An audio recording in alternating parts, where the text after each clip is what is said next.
আমি এখন যে জায়গাটাতে দাঁড়ায় আছি সেই জায়গাটার আসলে খুবই একটা বিশেষ জায়গা আমার কাছে মনে হয়, কারণ এটা আসলে প্রায় 100 বছর পুরাতন একটি ঐতিহ্য ধারণ করতেছে। আমি আসলে জানি না আসলে আমাদের দেশের ঐতিহ্যগুলো কেন এভাবে নষ্ট হয়ে যাচ্ছে বারবার। মানে এগুলো রক্ষা করার জন্য কারোর কোনো চেষ্টা নাই, কিন্তু আসলে আমার মনে হয় যে এগুলো আসলে রক্ষা করতে পারলে আমাদের জন্যই ভালো হতো। আমরা আসলে জিনিসগুলোকে ধরে রাখতে পারতাম, পরবর্তী প্রজন্ম জিনিসগুলো দেখতে পারতো। আমার সামনে এখন যে জিনিসটি আমি দেখাতে যাচ্ছি সেটি হচ্ছে একটি পানির ট্যাঙ্কি। এটি শুধু একটি পানির ট্যাঙ্কি না, এটি অনেক পুরাতন একটি পানির ট্যাঙ্কি। যদি একটু দেখাই পানির ট্যাঙ্কিটাকে, প্রায় 1937 সালের একটি পানির ট্যাঙ্কি। এটার পিছনে আসলে অনেক বড় একটি ইতিহাস আছে।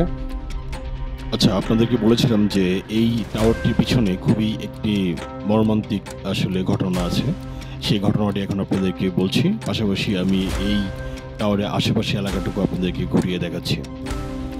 এই টাওয়ারটি আসলে একটি ভালোবাসার নিদর্শন, যেটি অনেকেরই অজানা।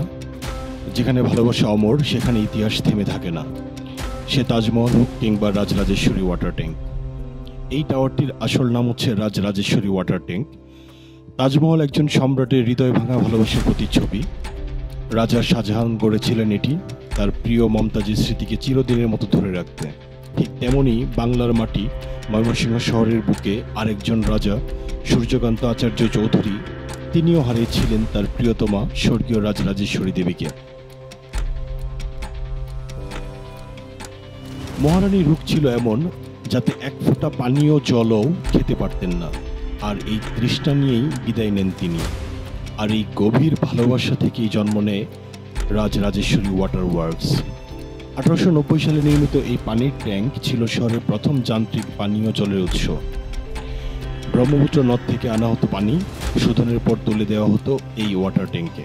আপনারা এখন যে জায়গাগুলো দেখছেন, এখানেই আসলে প্রথমে পানিটা এনে জমানো হতো, তারপর এখান থেকে পানিটাকে শোধন করে এই ওয়াটার ট্যাঙ্কে উঠিয়ে দেওয়া হতো এবং সেখান থেকে পুরো শহরে সাপ্লাই দেওয়া হতো।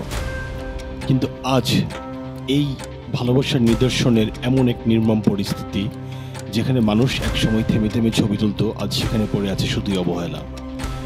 ইতিহাস মুখ থুবড়ে পড়েছে, ঠিক যেমন একদিন মমতাজের কবরখানা থেকে শুরু হয়েছিল তাজমহলের কণ্ঠস্বর, তাজমহলের স্বপ্ন। এটিও ছিল এক ভালোবাসার স্থাপনা, কিন্তু আমাদের অযত্নে সেটি হারিয়ে যাচ্ছে ধীরে ধীরে। একটাই প্রশ্ন, তাজমহল যদি হতে পারে বিশ্বের বিস্ময়, তাহলে রাজরাজেশ্বরী ওয়াটার ট্যাঙ্ক কেন হতে পারে না আমাদের জাতীয় গর্ব?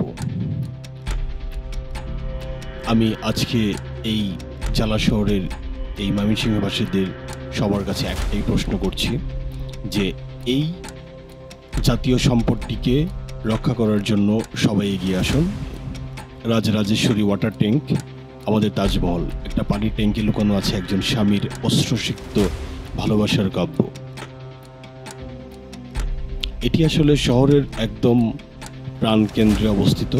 বাহির থেকে দেখে কোনোভাবেই বোঝার উপায় নাই যে এই একটি টাওয়ারের পিছনে কত সত্য এবং কত ইতিহাস লুকানো আছে। তাই আমার এই ভিডিওর মাধ্যমে সবাইকে আমি এই বিষয়টি জানিয়ে দিলাম। যারা জানতেন তাদের প্রতি আরও আমার একটা দাবি থাকলো যে আপনারা সবাইকে জানিয়ে দিবেন, এটিকে যে কোনোভাবে যে কোনো মূল্যে যেন রক্ষা করা যায়। এই স্থাপনাটি আসলেই অনেক স্মৃতি বহন করছে। রাজার তার স্ত্রীর প্রতি ভালোবাসার নিদর্শন এটি, তাই এটির প্রতি সম্মান দেখানোর জন্য আমাদের এই স্থাপনাটিকে রক্ষা করা উচিত।